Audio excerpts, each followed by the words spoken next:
Mike Hickson here with GBNLive. Tonight we're going to be discussing church shootings. Hope you'll stay tuned. Kevin Sutton and BJ Clark are the guests. See you in just a minute. Live from the Gospel Broadcasting Network located just outside of Memphis, Tennessee.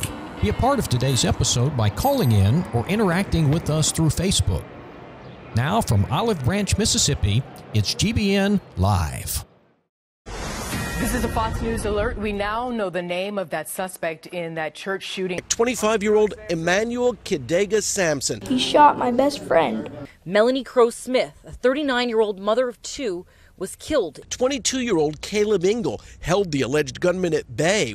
He's my hero. Police records show Sampson was involved in 2 domestic disturbances earlier this year. Show that Sampson had been known to authorities since at least January, with officers responding to reports of verbal abuse and suicidal threats. Dispatch, this is a level 1 mass casualty incident. Good evening and welcome again to GBN Live. We're so glad that you're with us tonight. We're going to be discussing the topic church shootings. And as many of you are well aware, there was a shooting at the Burnett Chapel Church of Christ in Antioch, Tennessee, which is East Nashville. Last week, 8 people were shot, 1 casualty. And so we're going to be discussing the import of this, particularly to those of us who are members of the body of Christ. Gentlemen, so good to be with you tonight. Yes, sir. I'm humbled to be here. We're so glad to be together tonight. We're looking at obviously a changing world in which we live, and I think about how much our country has changed in the last half century. Did you ever think that those of us who are religiously inclined, members of the church, did you ever think that we would be sitting down discussing a quote-unquote church shooting in which one person was tragically killed? I did not as a young age, but the older I got, and due to the profession that I'm in, I began to wonder how soon it would be. I did. BJ? You know, as the world gets more and more wicked and farther away from God, it's not surprising, it's always saddening, but it's not surprising to see a world that continues to reject God doing things that God-rejecting people do. And it breaks our hearts, it puts us on guard, it makes us need to double check and make sure we know what we're doing. That's why I'm so glad that Brother Kevin Sutton could be with us tonight to help us with this because of his expertise and knowledge, not only as a member of the Lord's church and an elder in the church, but also someone who's been in law enforcement and who knows more than I know, and then a lot of folks know about some of the tips and ideas that we need to be thinking about. So sad but true that we are in this position, but we are in this position so that we need to be forewarned and forearmed. So true. BJ, as you were talking, I couldn't help but think about the Apostle Paul as he talked about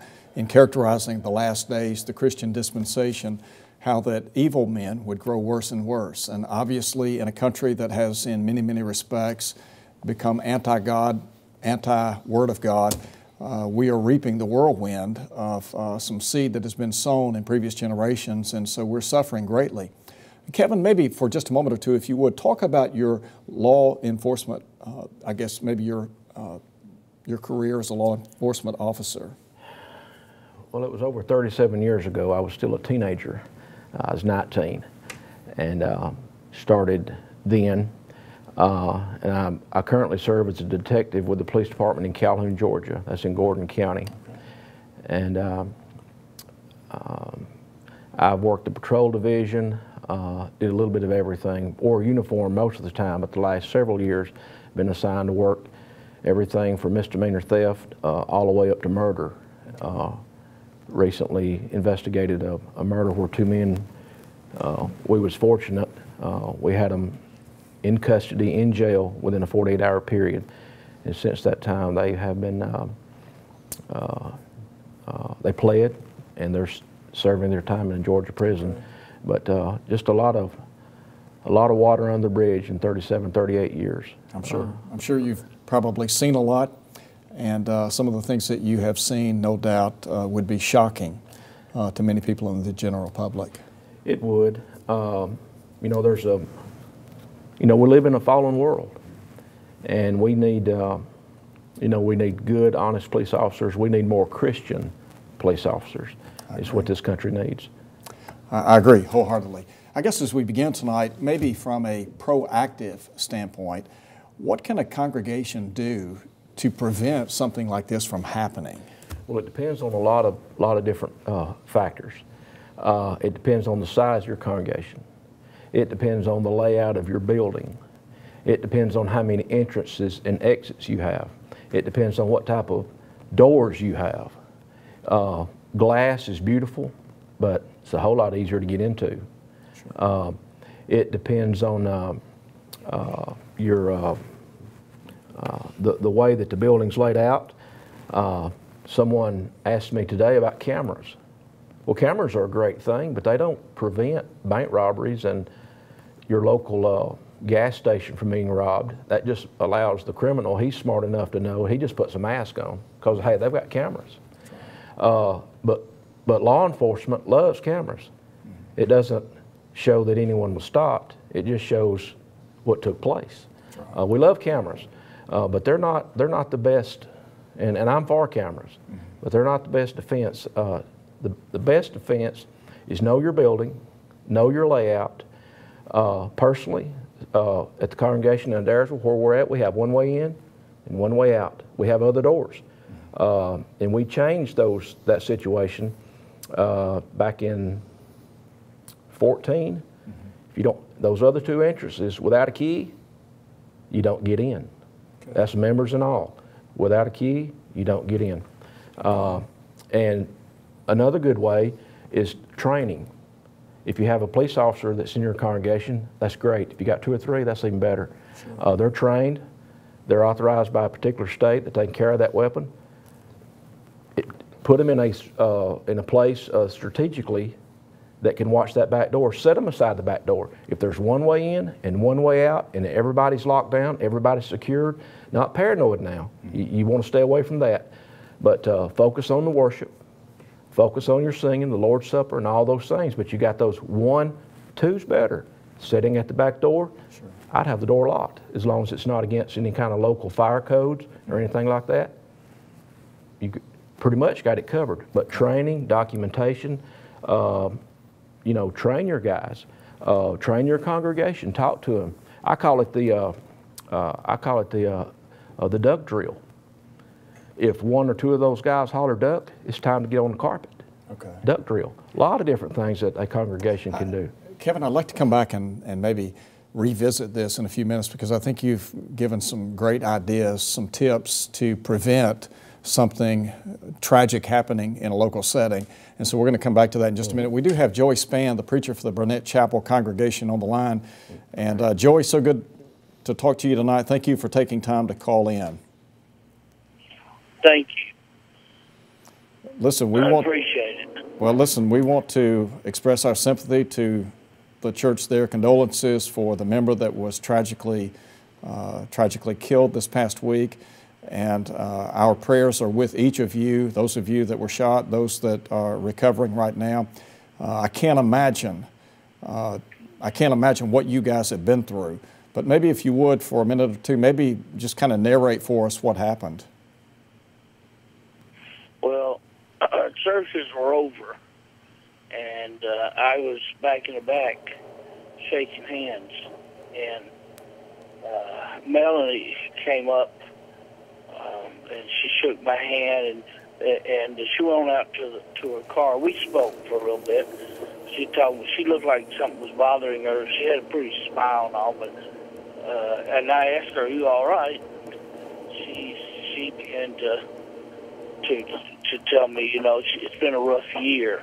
And I said, well, you want to talk about it? She said, well, she's been through a divorce this year. She has family problems. She has financial problems and a couple of other things. I said, well, you're having a tough life right now. And she said, yeah, I am. And that's the real tragedy of all of this. That's what happened with her. She went on out to her car. She first went to the car, and he had parked right next door to her.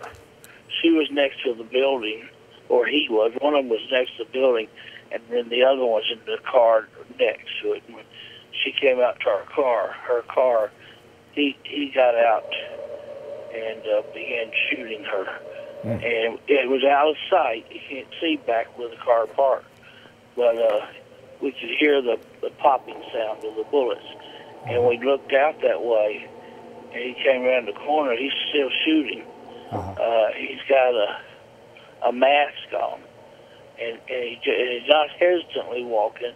He's walking deliberately, you know, very, very with a purpose. Sure. And he's just shooting, and we're trying to get back in the building. They had the doors propped open, you know, and we're trying to get back in the building. One of our men who was shot, Brother Jenkins, he's on a walker, and he couldn't get out. And his wife was trying to get out there to him, and he shot both of them. And my wife was I guess shot next. I don't know the you know how they went down, but when he came in the door, it wasn't anything to grab in there. I grabbed the card box that we had on a table that we'd send out. We dropped in our cards to send to people. It's made out of wood. This is the strongest thing they had, and I picked it up, and when he came in the door, I threw it at him. And he knocked it away, and I went at him because my wife and all, they're all right there at his feet. I went at him, and he shot me. I think I heard 3 bullets go off toward me. I got one in the shoulder. It's more chest, but it's upper chest. And but I thought he hit me right at the heart area. And, yeah, it'd be great. And he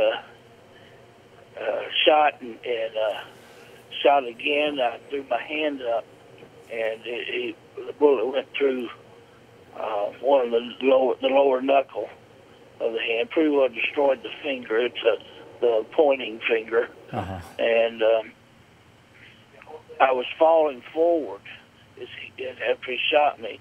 And so I went from one side of the vestibule over to the other side and collapsed on the other side.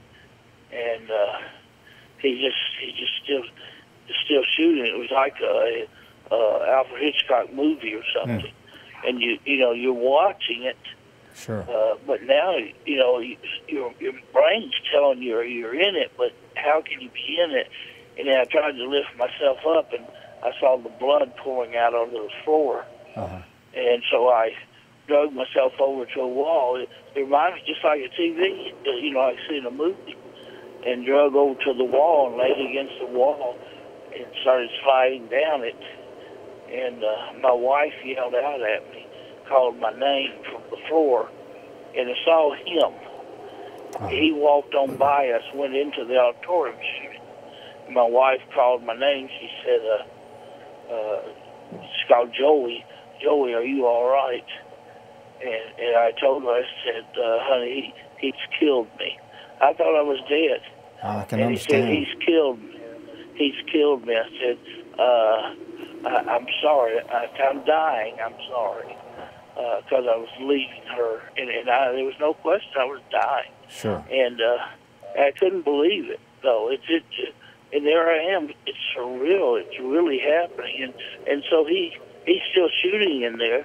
All of a sudden, the shots stop. And some women come running out to me, and they start putting pressure on the wounds and talking to me, you know, telling me, you know, it's going to be okay, and telling me, you know, stay awake, stay with me now. And it was just like a movie. I can imagine. But I watched a movie at the hospital that had that in it. I had to turn it off this time. I can imagine. That type of scene, and he. Joey, I think he was. Go ahead. I was just going to ask you, what did you guys know this man that came in shooting? My understanding is he had either visited there or had some affiliation with the church in days gone by. Is that correct? Because of the trial, I don't want to mess up anything because I didn't see him. Okay. All I saw was a guy in a mask. I got you. The reports you're talking about, those boys did come to our church. Okay. And we had a great relationship with them, and they helped us in BBS, and we come to our fellowships. They sit in a special part of the auditorium. We call it the Amen corner over there, and it was. And when they left, they went to another church. Let's see, what's that one? Sure. They went to another church. Thank you. And we got in touch with them over Facebook, and they didn't leave for any madness. Okay. They didn't leave for any madness. They just they were going around visiting other churches. They said, and well, Joey, this is what happened. Well, Joey, it sure is good that we're talking with you. Oh, I'm certain. I lost a finger. Well, I'm certainly glad that we're talking with you. Thank you. Glory goes to God, obviously. And I lost a finger, but that was nothing. When they told me, you're going to be all right, you might lose that finger. Well, I do everything God wants me to do without that finger. Well, that's true. And now, my wife, I got out today about 2 o'clock. My wife's still in. Okay. And while in there, her bone was shattered, her leg bone.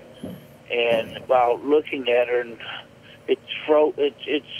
she has no feeling in it, and that's bad. But they found some cardiac problems. Her name's Peggy. Okay. I'd like for all you listeners to pray for her. She's going to have open heart surgery. But the good part of that is that they said we would not have known it, and it would have cost her life in a few months. So,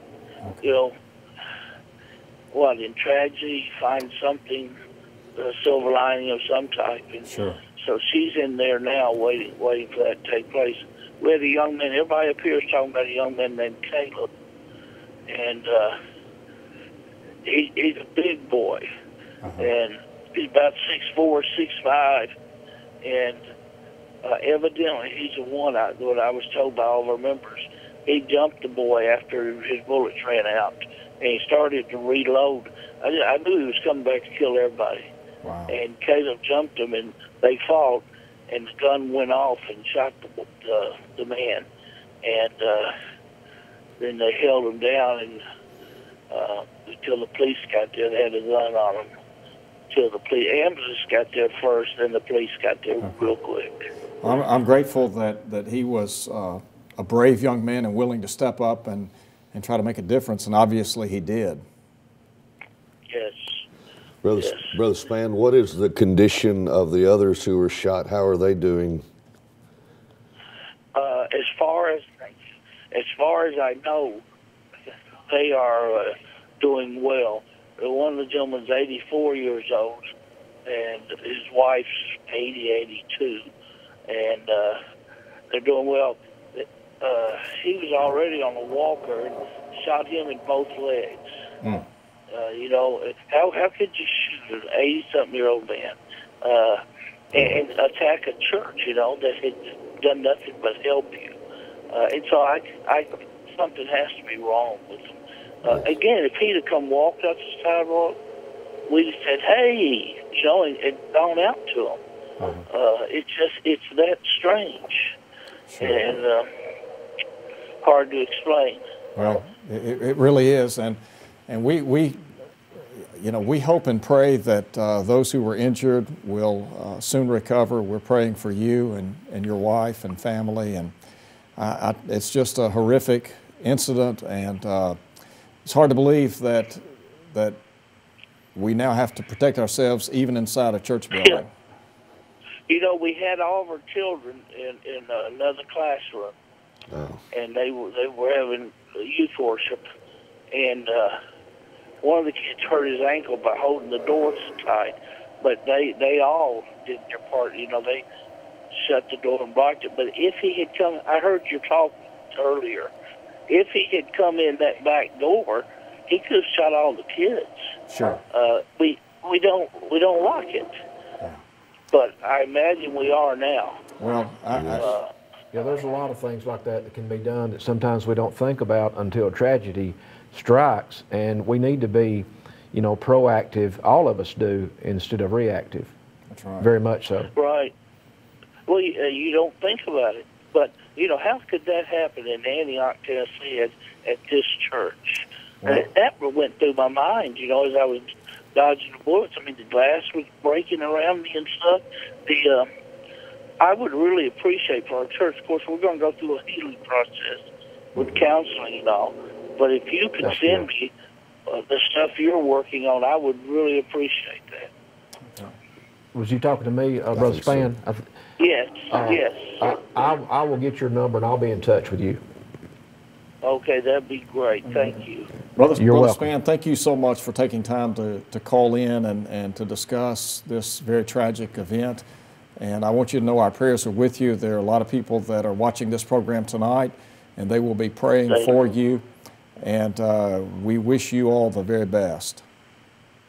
Thank you very much. Godspeed to you. God bless you. Yes, sir. Thank you. God bless you. Thank you so much. Thank you. Good night. All right. Bye-bye. He used the word surreal. Yes. And that's the word that came to mind as I was listening to his account of what had occurred. And again, in looking at our nation, and you think about how much things have changed in the last 50 years, and how sadly Christianity has become the whipping post of the liberal left, the media in many instances, and then there are people out there that have an axe to grind with those who are believers in God. And so, Kevin, I appreciate so much you being here tonight, and the fact that we do, as congregations, I think we do need to be preemptive, and we need to start thinking in a very proactive way about protecting ourselves, because who knows? Think about this. In 1 Timothy chapter 5, verse 8, Paul said this. He said, "But if anyone does not provide for his own, and especially for those in his household, he has denied the faith and is worse than an unbeliever." That's the New King James. If you study that in the Greek, does not provide, that means to consider in advance. It implies to plan ahead. Plan ahead. Are we going to be reactive? We're going to be proactive. We have to be more proactive. And it's not brain surgery. It's just simple, logical, common sense security that we put in place. My dad was born in 1924. I was raised old school. We don't live in that country anymore. Right. This country is losing its identity. It really is. And we've lost a lot. The securities that we implement in schools, you walk around the average school today, you won't get in those doors. You shouldn't be, especially the new ones that's been built in the last 20 years. There's a reason. That's the way those two doors that I was mentioning on our church building, you can go out any time. But you can't come back in. You can't come back in unless you got a key. One way in, one way out. If you've got men that are trained, that you put through some orientation, some training, and that's part of the program that I have put together, that would go out to a congregation, say on a Saturday, and give them a couple of hours of classroom instructions, like a community awareness type, community firearms training. Sure. A couple hours classroom, look at their weapons, talk about their weapons, the fundamentals of it. Take them out to the firing range, let them practice a few rounds, see how proficient they are with their weapons, and I would put them through a qualifying round, and document this, and boy, that'd make the elders feel good, and make the church feel good. And I tell you what, when you get through, and you can hand a congregation, you can say, "This is what your guys have done. I've looked at your building, and I'm not the only one that can do this." Look at the building and say, "I would put one here, one here, one here, one here. This is what I do with your doors."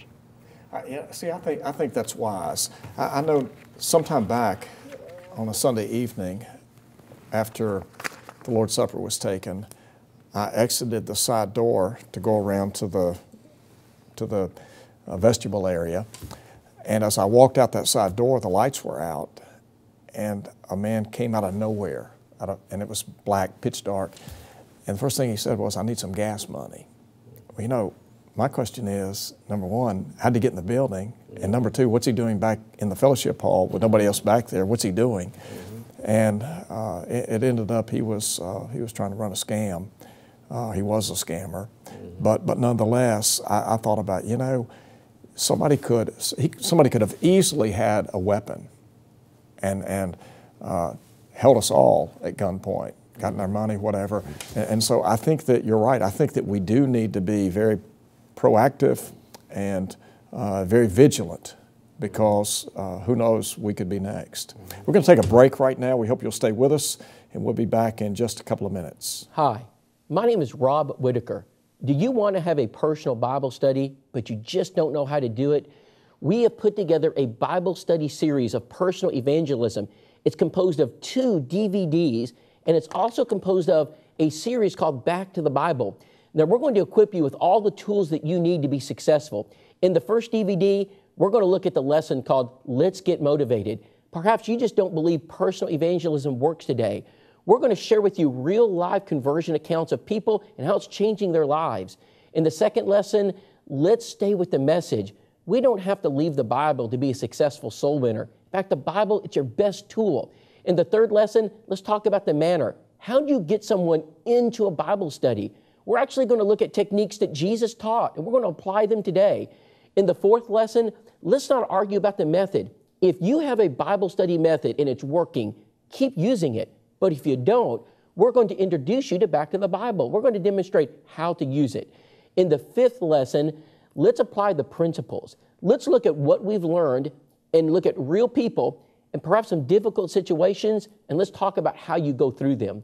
In the second DVD, we're actually going to reenact a Bible study. We're going to have 2 prospects around the table, and we're going to take the Bible study series Back to the Bible, and we're going to go through all 3 of these lessons. We're going to look at the survey questions you need to ask. We're going to look at this Bible study workbook, illustrations and charts that help teach the principles in a very simple way. This is a very effective method. We want to encourage you to use it. Contact me at rnhj.whitaker@gmail.com or call me at 931-224-8794. And we do praise Thee forever.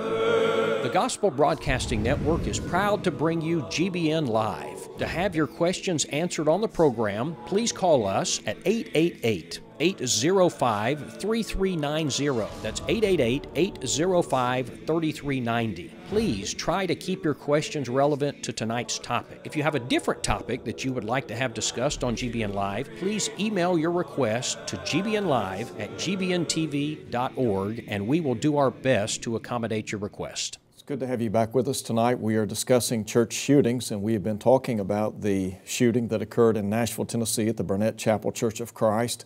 A very sad incident, one that we're tragic to have to even discuss and take time to discuss. Hard to believe that we're living in a day and age in which these things are happening, but the bottom line is it's the world in which we live. One of the things that I want to ask very quickly, one of the questions that we have, and maybe for a minute or two, BJ, if you wouldn't mind discussing this, would it be wrong for a Christian to defend himself when threatened by another individual? It's an interesting subject, and Jesus actually addressed this in Luke chapter 22. He was talking to his apostles, and he told them in verse 35, "Now when I sent you without a purse and scrip and shoes," he said, "did you lack anything?" And they said, "Nothing." And then he said, "But now he that has a purse, let him take it, and likewise his scrip." And watch this. This is Jesus talking to his apostles. Luke 22:36, "He that hath no sword, let him sell his garment and buy one." Now here's Jesus advocating the purchase of a sword for his disciples. Now why would that be? "For I say unto you that this that is written must yet be accomplished in me, and he was reckoned among the transgressors. For the things concerning me have an end." And there might be individuals who would be trying to bring that to pass sooner rather than later. And they said, "Well, Lord, behold, here are 2 swords, And he said, it's enough. That's enough. We don't need to necessarily get over, prepared in the sense of having too much. They weren't going out to conduct a revolution and do an invasion, but they had some protection with them. Look, we've all read the story of the Good Samaritan who was attending to a man who was wounded by robbers as he traveled the Jericho Road, which was notorious for people who would lurk there and come out and try to do harm to individuals. The Bible teaches the principle of self-defense. I'll give you one other example real quick. Back in the Old Testament, God makes a distinction between this. In Exodus chapter 22, for example, he says in verse 2, now if a thief be found breaking up, or literally breaking into the home, and he's smitten that he die, there shall be no blood shed for him. In other words, whereas Genesis 9:6 said, whoso sheddeth man's blood, by man shall his blood be shed, here's an exception. If someone's breaking into your home and you have to kill them to protect your family, then you would not have your blood shed for having killed another human being, because in this case, they have put you in a position where this home invasion has threatened your family's well-being. And if you're doing this to protect your family, you're not going to be held accountable for their murder. And then it's interesting, though, he says in verse 3, now if the sun's risen upon him, there shall be blood shed for him. You don't say, I find out the next day who did that. I'm tracking him down and I'm going to be a vigilante and put him to death on my own. At that point, you have to turn it over to the authorities and let them run him through the course of, the natural channels of justice and jurisprudence. But if he's in the very act of committing the crime against you, you have the permission to protect yourself and to protect your family, even if necessary by using lethal force.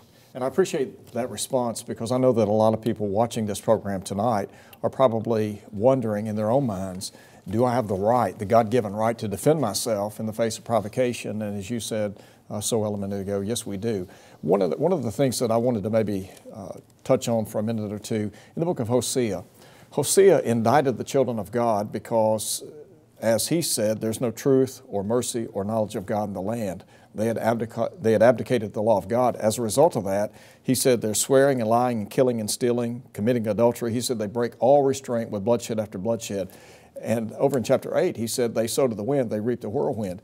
Is it not the case that we are reaping the whirlwind today? Situations like what we're talking about, we're reaping the results of people having abdicated the will of God, the Word of God in their lives, and we're paying a heavy price in our country tonight. Mm-hmm. Sure are. I agree. And in fact, I couldn't help but think as you were saying that, why, and we even asked the question, and Brother Spann asked the question, how could you shoot an 84-year-old man on a walker? Okay, how could you do that? Well, let me just say this. When you so cheapen human life by devaluing it as not even divinely created and then passed on down through the normal channels of procreation, but when you cheapen human life and act like it's not divinely created and given, you have presented someone with the atmosphere of thinking that, hey, life isn't precious. And whether in the womb or, in someone's life before they go to the tomb, life is precious from the womb to the tomb, and we need to keep that in mind. And you tell people they evolved from animals, they're going to start acting like animals. And in fact, they're going to start being savage in their conduct. And that's what we're seeing here, and it's a sad, sad thing. We need to get back to God. Absolutely, absolutely. I got a Facebook comment tonight from Panama. These kinds of events affect not only America, but the entire world. Several brethren here in Panama are praying for those in Burnett, at the Burnett Chapel Church of Christ. And then this person says the world needs to realize that we need to come back to God. And BJ, I know that you and I, we've talked before. As a matter of fact, we did a GBNLive program at PTP not long ago. And one of the things we talked about was back to the Bible. Yes. And really, in our country today, we need to get back to Scripture, back to the Bible, because that is the remedy for a lost and dying world. Mm-hmm. Let's talk for just a minute or two, if we could. I know you were mentioning some of the safeguards and in terms of being proactive. Let me just read a couple of questions that we have for tonight. Number one, What other types of emergencies should a congregation be prepared for other than, for example, the shooting that just recently occurred? Well, you know, I guess the best answer would be any, but you know, we've just got to be prepared. We have most congregations have refrigerators, and one of the things that has reared its head, ugly head in Adair, well, sometimes we have a diabetic reaction. We're going to have more of those than we are a shooting. Be prepared for that. There's, you know, a stranger walks in, you know, do you look at him? Just something to be prepared. And I'm not, you know, we got to use some common sense there. A guy comes in with a backpack, then I'm going to talk to him. Sure. And there's probably one or two other guys that's probably already, if you've talked to your men especially, and if you've got a large enough congregation that can spot those kind of things, you know, and not being paranoid, not looking for trouble, but at the same time being aware. Someone comes in acting suspicious, you know, just keep your eye on him. Obviously, we could talk, you know, about fire, but you know, just other emergencies that take place. You mentioned, for example, somebody coming into your assembly wearing a backpack, or somebody comes in and they look suspicious. Are there certain things from the vantage point of a law enforcement officer, are there things that you look for that help you to maybe determine whether or not somebody might be a potential threat to another person? Well, there is, and there's no necessarily a dead giveaway. He could be there to find out what God would do to have him to be saved. We never know. But are they some telltale signs that's just going to alert you, some red flags? Sure they are. You know, and I'm not going to, I personally am going to talk to a fellow who comes in with a backpack. If someone, of course I'm usually up toward the front, but the congregation's pretty good about passing the word right quick. Sure. And over the last few years that's happened. Several years ago we had a guy that ran into our right at the end of a Sunday night service and hemmed himself up in the bathroom. And there was 2 or 3 of us men went in there, and he was declaring, what's the word over in back 400 or 500 years ago in England, you could declare something if you was in a place of worship. He was declaring that, whatever that word is, and I said, son, who are you running from? He was about 19 years old. He said, I'm running from the police. And I said, well, you've come to the right place. I said, so the police was down the street, and he had done a lot of bad stuff, and but it went off without a hitch. Was able to escort that young man out, and but we just need to be alert and aware. This is the world we live in. We live in a fallen world, and we just need to, you know, talk about these things as a congregation, and get your local authorities involved. Let them send someone out to communicate with, talk, maybe some training. But most of it just comes from within ourselves, just some common sense measures, things to look for, things to just be aware of. You know, I know that you mentioned a minute ago, one of the things that you guys have done is that there's one entrance, one way in, one way out, so to speak. I know that some brethren have a hard time, at least it's difficult for them to conceive of a quote-unquote church building locking its doors. But in this day and time, that's a safety measure, isn't it? Sure it is. Sure it is. And you know, and I know some church buildings are older, but if you've got a back door over here and a back door over here, and all you need is your Food Line gift card to slip through, your Kroger card to come right in, those are not the kind of doors you want. You know, you go to your Home Depot, you go to your hardware store, you can buy these metal doors nowadays, get those things hung properly. And if someone tries to come through that door, you're going to know it before he gets through it, because that's the way they're built. But you can secure your facilities. You can shield your sheep, your congregation. You can do things to be proactive, and at the same time, you want to make sure you check with your fire codes. You want to make sure you're not in violation of that. But I like the one way in, the one way out, with the doors locked. That's what. Not saying that we do, but you know. Sure. We're going to take one Facebook question, then we've got a break.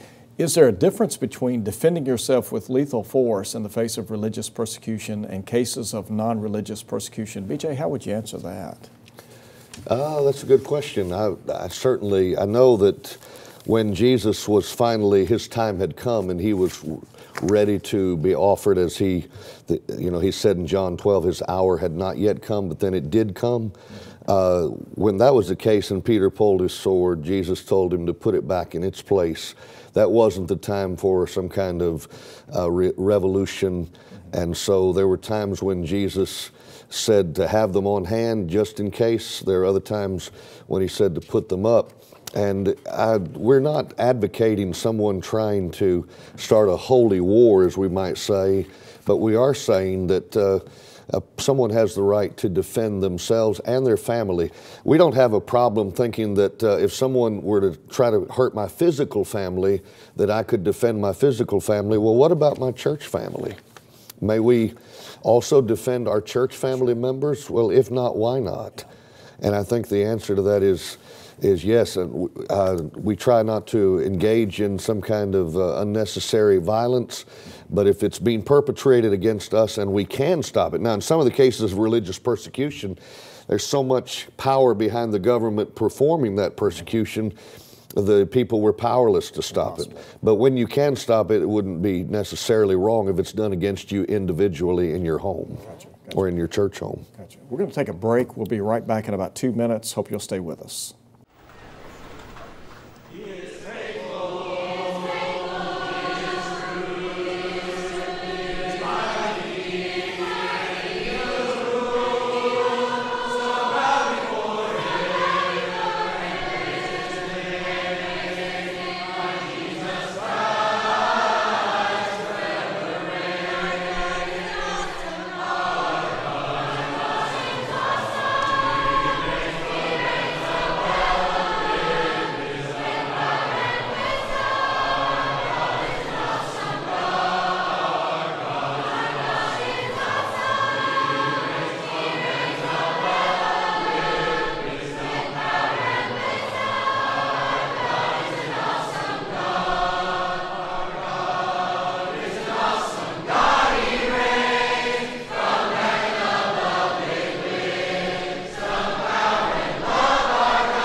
You can watch the latest episodes of GBN Live on YouTube after tonight's show.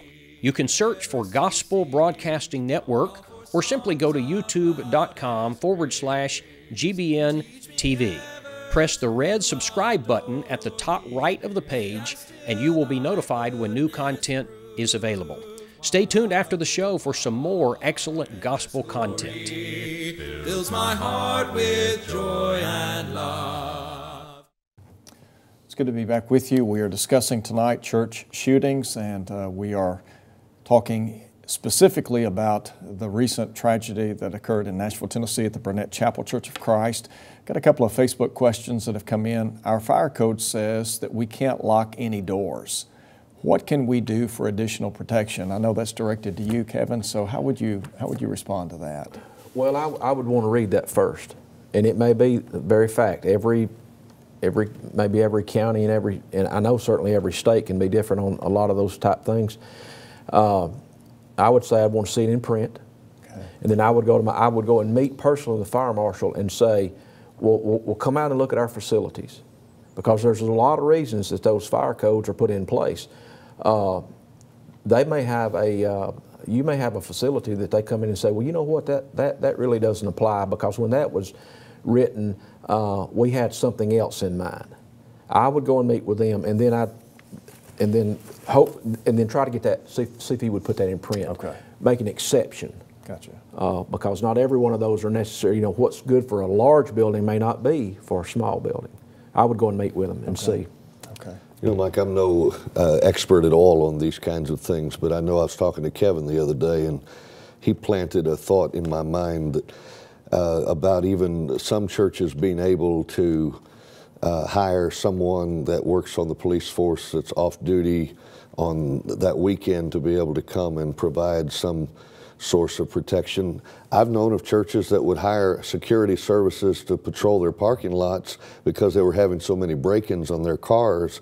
Well, certainly if a church could do that, and it's sad they would have to do that, if you can protect an automobile by that means, then you could invest some money to protect human beings even more, because their lives are more precious than anything sitting in the parking lot. You know, one of our elders and I were discussing this very thing this past Sunday after what occurred in Nashville. And I mentioned to him, I said, you know, it might not be a bad idea for us to secure the services of one of the Olive Branch policemen to come and to just sit in his car during our Bible study and worship services, and to have that police presence in the parking lot, hoping that would deter somebody from coming in and trying to do something. Well, most departments do allow what we call moonlighting. You know, that's a word from way back, but most departments do allow their officers to work off duty. Most departments their officers have take-home cars, and their department heads, whether it be a sheriff or a chief, usually, in my experience, allows them to do something like that in that marked unit. Okay. With the decals on the side, the light bar on top, setting out on the front 40, getting out, stretching his legs, walking around, sitting in the car, some walking around. That's a great thing. Then you don't have to worry so much about what's you know, inside the building. And if you can afford to do that, as BJ has said, that is a, you know, well, and I had that wrote down to mention. I think that's a great idea. And I think that it can be a deterrent to someone. You know, where our building is located, we're right off Highway 78, and it's really easy off-ramp, easy on-ramp, and so somebody could be in and out of our building just like that. I mean, it could happen that fast, and so to really guard against that. Another Facebook question has come in. Kevin, have you had to comfort someone who has taken a life through self-defense? How did using your weapon in the line of duty affect you? I don't know. I would have to think if I've ever had to comfort someone who has taken the life through self-defense. I have known of a couple situations to where one was defending themselves and they did wind up having to take the life of the aggressor. I didn't have the opportunity to comfort those individuals. It was just not the right setting. The family took over. We just assisted in the investigation of the cases, of that particular case. Second part was, how did using your weapon in the line of duty affect you? Really, it affected me primarily in securing in my mind what I already knew about this, what I had learned in my life about this world.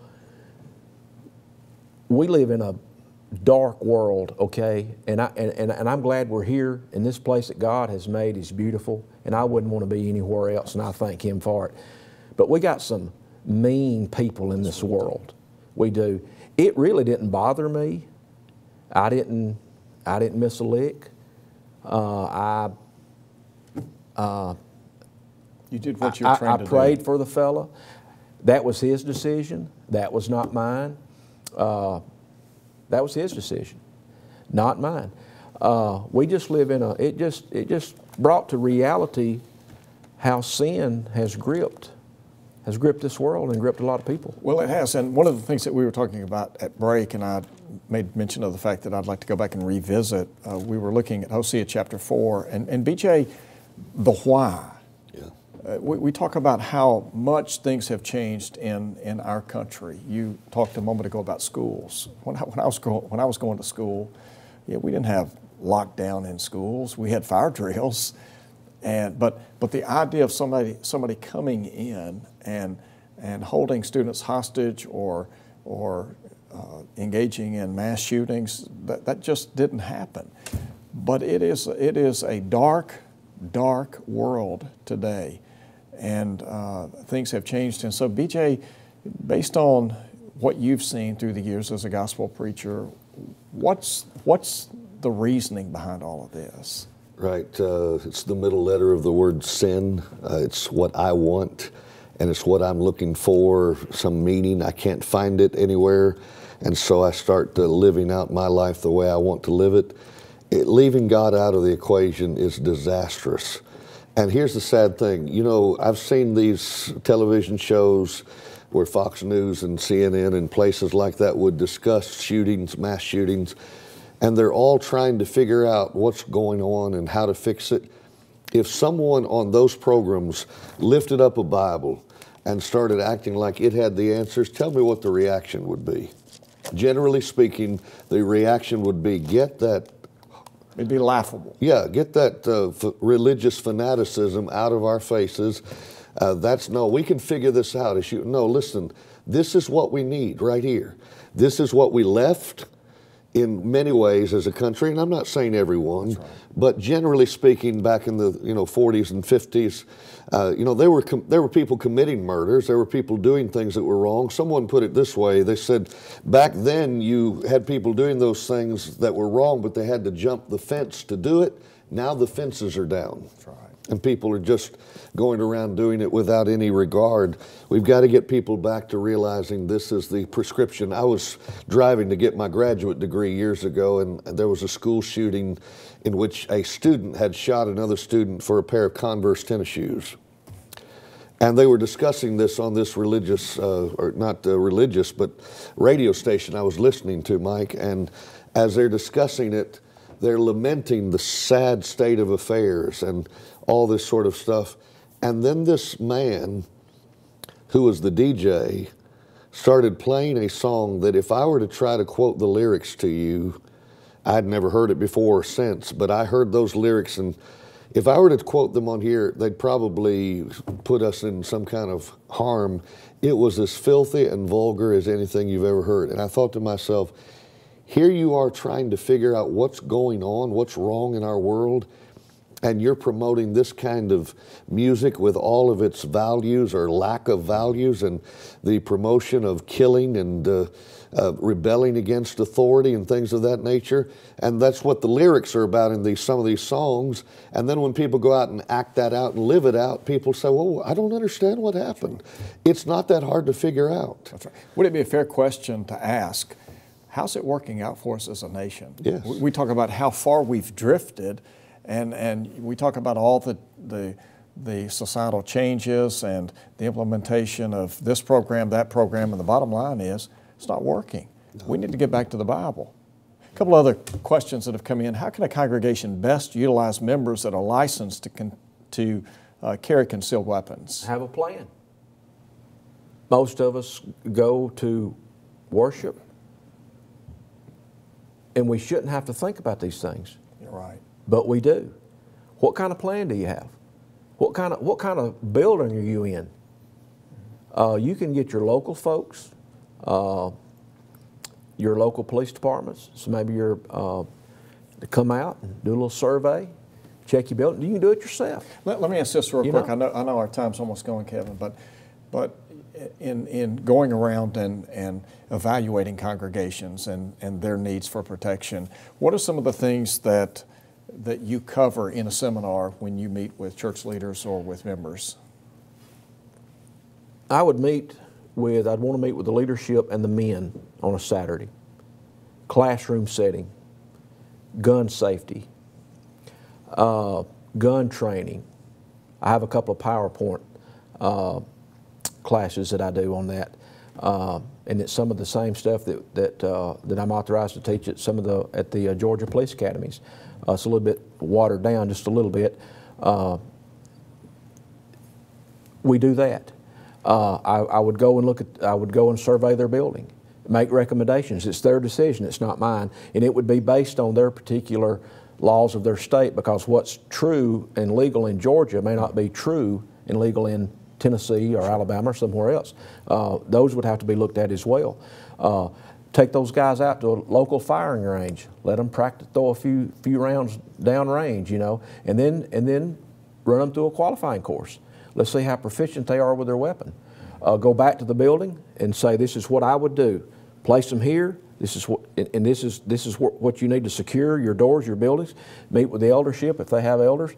Put all this in writing, a nice file folder, and I'll tell you what, if anything ever did happen, whether it be me or some other person that they know that's qualified to do this, document it all, give it to the elders, give it to the leaders, and let them put it in a file folder, because God forbid if something like that happened again, and ever who your legal defender was, your attorney, and you handed them that would be paper gold in his hand. He'd say, man, this congregation has gone far and above the call of duty to safeguard and to do this thing legally and properly. Okay. Man, that would really raise your stakes in doing something that was right and completely legal. Sure. One other question that we've got that has come in, would you recommend a congregation having a shooter defensive drill? Wouldn't hurt a bit. Okay. Wouldn't hurt a bit. Now you got to be careful, because a lot of you members are older. Their own canes, their own walkers. Obviously, you've got to use some common sense there. And I don't think, you know, that we should, as congregations of the Lord's people, we don't need to get paranoid. Yes. We do not need to do that. We just need to be wise and smart. Wise as serpents, harmless as doves. That's exactly right. And be proactive. Because statistically speaking, it's never going to happen at our place, your place. We're prepared if but we it need does. to be prepared. We need to be prepared, and we need to practice it. So the answer to that, I would say yes, okay. within reason. Yes, absolutely. Brethren, I can't tell you how much I appreciate you guys being here. The wisdom and the knowledge that you have shared is of great value to a lot of us, and I know to our viewing audience. One Facebook comment: we have to deal with the underlying problem one soul at a time through evangelism. And as you said a minute ago, BJ, the answers go back to the Bible. And you know, we live in a country where people are talking about, you know, the Republicans need to do this, the Democrats need to do that, and we're looking to Washington for help. And the bottom line is the only thing going to change the complexion of this nation is the gospel. And that's what we've got to get back to. Amen. Absolutely. And so, thank you so much. Next week, we're going to be talking about the Christian and self-defense, or I'm sorry, coming up next, the Christian and self-defense with Don Blackwell. We do look forward to being back with you again next week, and appreciate so much you being a part of our viewing audience tonight. BJ and Kevin, thank you for being here, and thank you for your time. And I know that, Kevin, it may be that some congregations want to get in touch with you, and would it be all right if they contact GBN and we pass that information along? Okay. Absolutely. Okay. Yes. BJ, thank you as well. Thank you for being a part of our viewing audience. We want to see you right back here again next Thursday night. And until then, God bless you, and we'll see you then. This has been GBN Live. Thank you for watching.